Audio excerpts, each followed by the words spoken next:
जो विभाग है और जो मेन ऑफिसेज है वो तो शिमला में ही रहेंगे। जैसे कमीशंस नए नए बन रहे हैं, जैसे जीएसटी कमीशंस है, रेरा है और जो कमीशंस है उनको हम यहाँ से शिफ्ट करेंगे। जैसे अभी मैंने कहा कि शिमला को डीकंजस्ट करना है। अगर मान लीजिए सीएम की गाड़ी ने जाना है तो इतनी लंबी लाइन लग जाती है, या ट्रैफिक जाम हो जाए तो 1.5 किलोमीटर तक लाइन लग जाती है।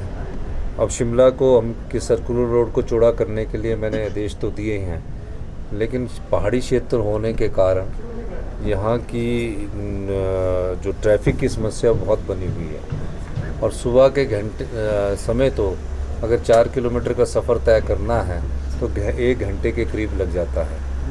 तो जो ऑफिस शिफ्ट हो सकते हैं, जिनके लिए जगह सरकारी उसमें उपलब्ध है, उनको हम शिफ्ट करने के बारे में विचार रखती है सरकार।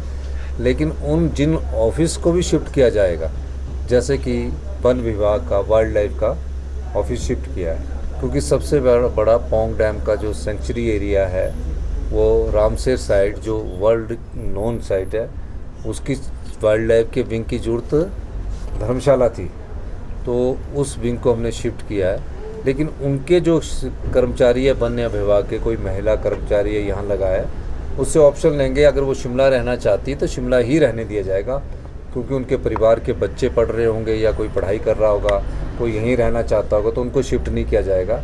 और जो अधिकारी है, बड़े अधिकारी, उनको शिफ्ट किया जाएगा। इस दृष्टि से भी हमारी सरकार सोच रही है। और जहाँ जहाँ ऑफिसेज़ की बिल्डिंगें बनी हैं, पिछली भारतीय जनता पार्टी की सरकार 1000 करोड़ की बिल्डिंगें बनाकर चली गई थी।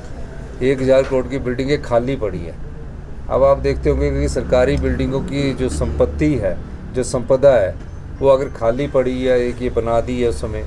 अभी मैं पिछले दिनों जो बाई रोड वापिस आ रहा था तो भराड़ी घाट के पास एक टूरिज़्म का ऑफिस है, वहाँ ट्रक खड़े हुए खाली पड़ी हुई है। तो ऐसी संपदा जो खाली पड़ी है, जिसमें करोड़ों रुपया खर्च कर दिया, उसमें अगर धर्मशाला और मंडी में कहीं जगह होगी तो ऐसे ऑफिस शिफ्ट किए जाएंगे।